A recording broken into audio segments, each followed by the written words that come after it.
नमस्कार दोस्तों, मैं जयपाल फ्रॉम जयलक्ष्मी संस्कार स्कूल। डेली की तरह जैसा कि आप जानते हैं कि हम सबसे पहले नई अपडेट आप तक पहुंचाते हैं, तो आज हम आपके सामने वो वीडियो लेकर आए हैं, वो खबरें लेकर आए हैं जो कि बहुत ही जरूरी और बहुत अहम है। वीटो पावर आखिर भारत को मिल ही गया। वीटो पावर क्या होती है? तो तकरीबन लोगों को इसके बारे में पता है कि सदियों से हमें इसका इंतजार था और वो हमारा इंतजार खत्म हो गया और भारत को आखिर वीटो पावर मिल गया है। तो इस उपलक्ष्य में सबसे पहले भारत को जो है रूस ने बधाई दी। अब हम खबरें बताते हैं आपको विस्तार से। आज के इस वीडियो में कई बहुत ज़्यादा अहम खबरें हैं, तो आपसे अनुरोध है कि वीडियो को एंड तक अवश्य देखें। चलो हम शुरू करते हैं खबरों का सिलसिला। पहला है, क्वाड देशों की एक बड़ी मीटिंग के बाद अचानक ऐलान किया गया कि यूएनएससी में एक परमानेंट सीट होनी चाहिए। अमेरिका ने तो साफ कह दिया था कि भारत को यह सीट हम दे चुके हैं, लेकिन आइए अब हम जानते हैं कि अमेरिका ने भारत को परमानेंट सीट क्यों दी है। इसका हम आपको रीजन बता रहे हैं। We are going to tell the reason why did America give the permanent seat of India. तो फर्स्ट ऑफ ऑल सबसे पहला कारण, what is the first reason? Asia में अमेरिका चाहता है कि चीन के अलावा एक पावर सेंटर खड़ा हो जाए तो इंडियन ओशन और साउथ चाइना सी में चीन को चैलेंज कर सके। इसके लिए अमेरिका की नज़र में भारत से अच्छा कोई दूसरा देश नहीं था। भारत के अलावा अमेरिका की नज़र में दूसरा देश नहीं था, इसलिए इंडिया दुनिया का पॉपुलेशन में सबसे बड़ा देश है और 5वीं इकोनॉमिकल पावर शक्ति है, हिंद महासागर का किंग है। अगर एशिया में कोई चीन को चैलेंज करने वाला है तो वह सिर्फ भारत है। तो आप में से कुछ लोग सोच रहे होंगे कि जापान को वीटो पावर क्यों नहीं दी गई, इंडिया को ही क्यों दी गई। तो देखिए, एक तरफ भारत के पास सैन्य बलों की संख्या लगभग 12 लाख के करीब है, वहीं जापान के पास सैन्य बलों की संख्या केवल 2 लाख के आसपास ही है। तो अभी एक जापान की जनसंख्या तेजी से नीचे गिर रही है। जापान की जनसंख्या है वो तेजी से नीचे गिर रही है और इसी तरह जापान की जो अर्थव्यवस्था है वो भी नीचे जा रही है, जबकि भारत हर मामले में धमाल मचा रहा है। तो अभी तक चीन अकेला एशिया में एक ऐसा देश है जिसके पास यूएनएससी में परमानेंट सीट और वीटो पावर है। चीन ही एक ऐसा अकेला देश है। इसका दूसरा कारण क्या है?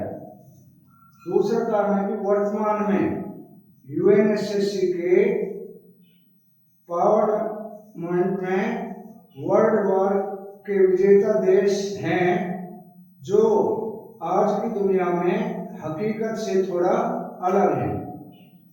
दुनिया बदल चुकी है और नए पावर सेंटर जैसे जर्मनी, जापान, भारत, विशेषज्ञों का मानना है कि आज अगर वर्ल्ड वॉर होता है तो अमेरिका, चीन, रूस के बाद भारत सबसे शक्तिशाली देश के रूप में सामने आया है। तो ऐसे में भारत को वीटो पावर क्यों नहीं दिया जा रहा? तो यही अमेरिका सोचती कि भारत एक ऐसा देश है जिसको यह वीटो पावर मिलना चाहिए। तो अहम जो रोल है वो एक राजनीतिक पॉइंट भी है कि अमेरिका चाहता है कि चीन के ऊपर कोई ऐसा देश खड़ा किया जाए जो चीन को कंट्रोल कर सके। तो ये कई चीजें देखते हुए सबसे बड़ी खुशी की बात है कि भारत को आके वीटो पावर मिल ही गया। एम और मोस्ट इम्पोर्टेंट दूसरी खबर है कि जैसा मैंने बताया था कि कल 25 सितंबर को कैबिनेट की बैठक होने वाली है, जिसके अंदर आपके पेंशन, सैलरी और महंगाई भत्ता को लेकर अहम फैसला होना है। तो सबसे पहले हम आपको इस न्यूज से अपडेट कराएंगे। तो जिन्होंने हमारा चैनल सब्सक्राइब नहीं किया है या जो नए जुड़े हैं, उनसे हमारा अनुरोध है कि कृपया करके हमारे चैनल को सब्सक्राइब अवश्य कर लें, ताकि हम नई नई अपडेट्स आपको भेजते रहें। तीसरा है कि साउथर्न रेलवे में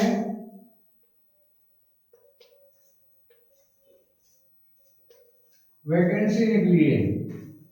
रोजगार के मामले में भी जरूर आपको हम अवगत कराएंगे कि बहुत सारे बच्चे जो हैं उनको पता नहीं रहता है और वो रोजगार की जो न्यूज है वो नहीं सुन पाते हैं। तो गाइड करने में बहुत ज़्यादा फर्क होता है।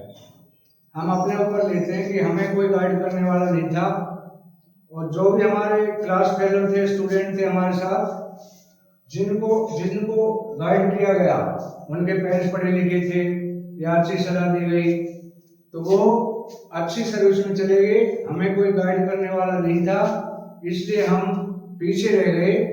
यही सोचकर मैं चाहता हूँ कि डेली जो भी नए रोजगार का समाचार आएगा वो भी मैं आप लोगों के पास सबसे पहले पहुंचाऊंगा, ताकि हमारे बच्चे रोजगार के लिए अप्लाई कर सकें और उनको अवेयरनेस हो सके। तो ये रेलवे की, साउथर्न रेलवे की भर्ती निकली है स्पोर्ट कोटे की। अब इसमें क्या है, ऑनलाइन आवेदन मांगे गए हैं। इसकी जो डेट है 7 सितंबर से लेकर, आवेदन की डेट 7 सितंबर से लेकर और 6 अक्टूबर लास्ट डेट है। तो रेलवे साउथर्न स्पोर्ट कोटे में 7 अक्टूबर से आवेदन शुरू है, 7 सितंबर से, और 6 अक्टूबर इसकी लास्ट डेट है। अप्लाई कैसे करें, हाउ टू अप्लाई, तो मैं आपको तरीका बता देता हूँ। रेलवे की साइट www.southernrailway.com, इस साइट पर जाएं। जैसे ही आप इस साइट पर जाओगे तो आपके सामने रजिस्ट्रेशन का वो खुल जाएगा ऑप्शन। तो आप रजिस्ट्रेशन का ऑप्शन खोलते ही उसके अंदर आएगा न्यू का ऑप्शन आएगा। न्यू का ऑप्शन करते ही आपने अपना नाम दर्ज करना है। उसके बाद आएगा डेट ऑफ बर्थ, आपने उसमें डेट ऑफ बर्थ भर देनी है। तीसरा ऑप्शन आएगा क्वालिफिकेशन, उसमें आपने क्वालिफिकेशन भरनी है। क्वालिफिकेशन इसमें क्या मांगी गई है, मैट्रिक पास और IIT और स्पोर्ट कोटे के, तो जो भी आप जिस लेवल का आपका सर्टिफिकेट है उस लेवल में ही आप अप्लाई कर सकते हैं। उसके बाद में आएगा आपका ऑप्शन खुलेगा क्वालिफिकेशन, तो आपने क्वालिफिकेशन भर देनी है। क्वालिफिकेशन के बाद आएगा ईमेल आईडी, आपने अपनी ईमेल आईडी डाल देनी है। उसके बाद आएगा मोबाइल नंबर भर देना है। फिर आएगा ऑप्शन पोस्ट, किस पोस्ट के लिए आप अप्लाई कर रहे हैं, वो पोस्ट का नाम आएगा, उसमें पोस्ट डाल देना, लेवल डाल देना। और इसके 5 लेवल हैं। लेवल 1 में सैलरी 18,000, लेवल 2 में 20,600, लेवल 3 में 21,200, लेवल 4 में 22,700 और लेवल 5 में 29,300 रुपये है। 5 लेवल की भर्ती है। सीट बहुत है, वैकेंसी बहुत है। तो जो भी बच्चे किसी भी जॉब के लिए अप्लाई कर रहे हैं, रेलवे बहुत बड़ी संस्था है और इसमें बहुत सारी वैकेंसी है। तो आप इसको 6 अक्टूबर से पहले ऑनलाइन अप्लाई कर सकते हैं। तो जैसे ही आपने फॉर्म यहाँ तक फिल कर दिया, उसके बाद ऑप्शन आएगा सबमिट, तो आप सबमिट कर दें और प्रिंट आउट भी आप उसी टाइम ले सकते हैं। ये थी हमारी स्पोर्ट की भर्ती। तो मैं सभी से यही रिक्वेस्ट करता हूँ कि नई नई जो खबरें हैं मैं आप तक जल्दी से जल्दी पहुँचाने की कोशिश करूँगा। तो जिसने भी अभी हमारे चैनल को लाइक और सब्सक्राइब नहीं किया है, कृपया करके लाइक और सब्सक्राइब कर लें, ताकि मैं हर तरह की खबरों से आपको सबसे पहले अवगत करा सकूं। Thank you for watching.